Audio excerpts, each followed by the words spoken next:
Verb के part 2 video में आज हम बात करेंगे मेन वर्ब के बारे में।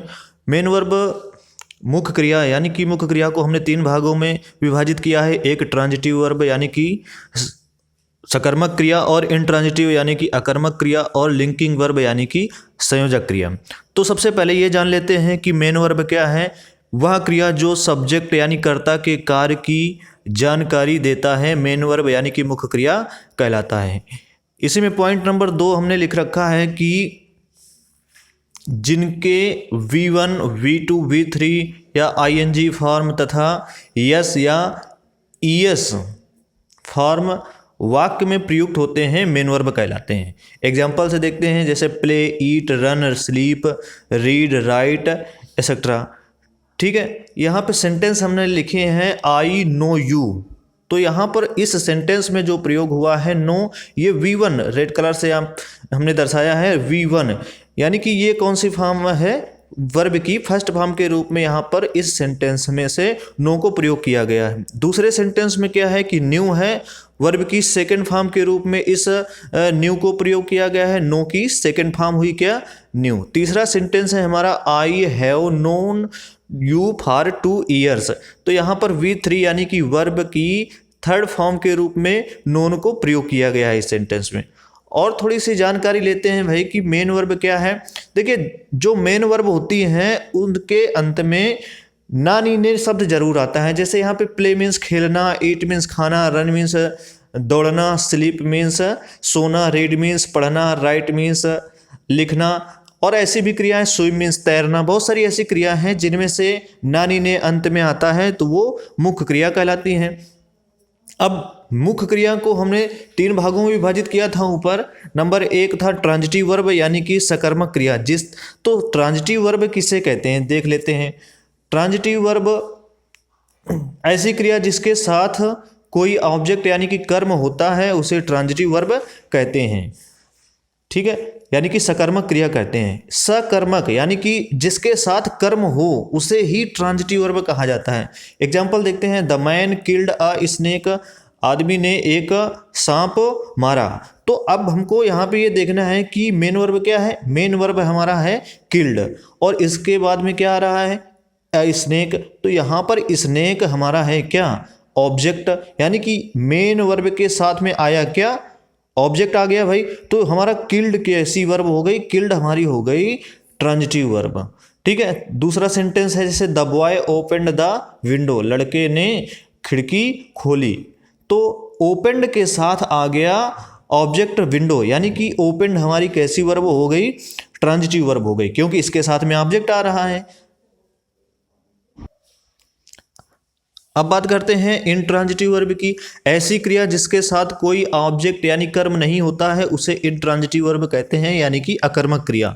जैसे यहाँ पर सेंटेंस देख रहे हैं कि मनु इज रीडिंग, मनु पढ़ रही है, फातिमा इट्स, फातिमा खाती है। तो इनके साथ में कोई ऑब्जेक्ट नहीं आया है, तो यानी कि रीडिंग और इट्स कैसी क्रिया हो गई, इंट्रांजिटिव वर्ब हो गई। इंट्रांजिटिव यानी कि अकर्मक क्रिया हो गई।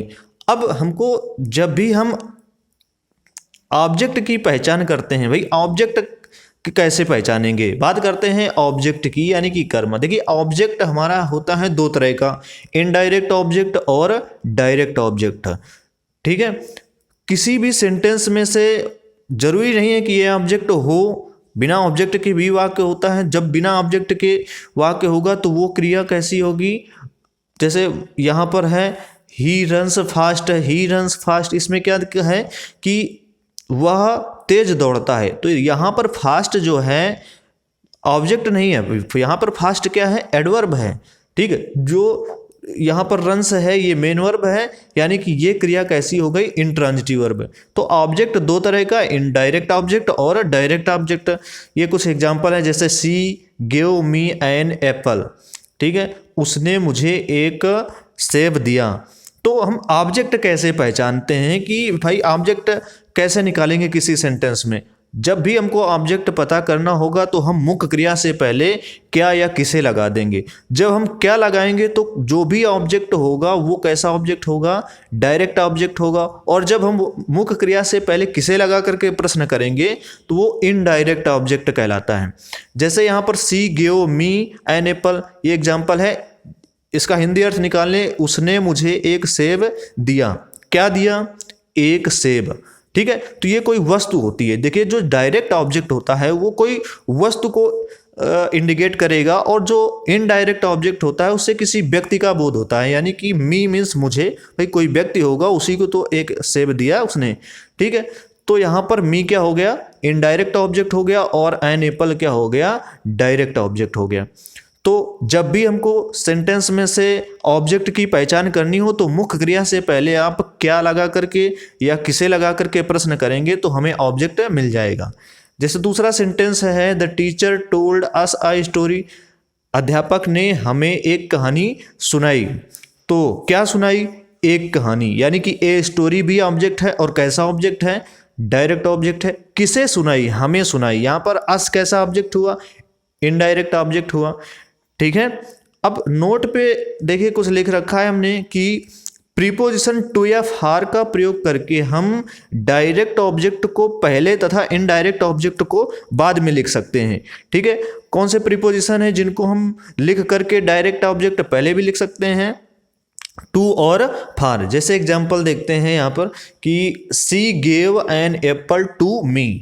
अब ऊपर वाले सेंटेंस से अगर तुलना करेंगे, देखिए यहाँ पर क्या लिखा है? सी गिव मी एन एप्पल, यानी कि इनडायरेक्ट ऑब्जेक्ट को पहले रखा गया है और डायरेक्ट ऑब्जेक्ट को बाद में रखा गया है। लेकिन इस सेंटेंस में क्या है कि डायरेक्ट ऑब्जेक्ट को पहले रख दिया गया है और टू लगा करके इनडायरेक्ट ऑब्जेक्ट को रखा गया है। तो हम ऐसे भी सेंटेंस को रख सकते हैं, ऐसे भी हम ऑब्जेक्ट को रख सकते हैं कि डायरेक्ट ऑब्जेक्ट को पहले रख दें और इनडायरेक्ट ऑब्जेक्ट को बाद में रखें। तो जब भी इनडायरेक्ट ऑब्जेक्ट को हम बाद में रखें तो उससे पहले हम लगाएं क्या?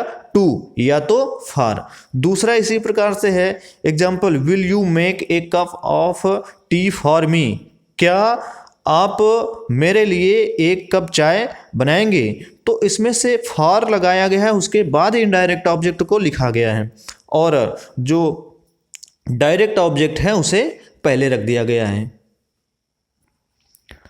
अब बात करते हैं लिंकिंग वर्ब की।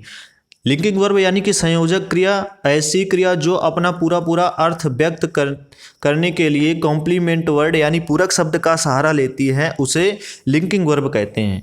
या कह सकते हैं कि ऐसी क्रिया जो अपने आप में अधूरी होती है, और अधूरी तब तक होती है जब तक भाई उसके साथ में कोई कॉम्प्लीमेंट वर्ड को ना रखा जाए। जैसे यहाँ पर ही इज़ अ डॉक्टर, तो यहाँ पर इस इज और एम ये लिंकिंग वर्ब हैं, और इनके साथ में हमने कॉम्प्लीमेंट वर्ड रखा है, ए डॉक्टर और ए लॉयर।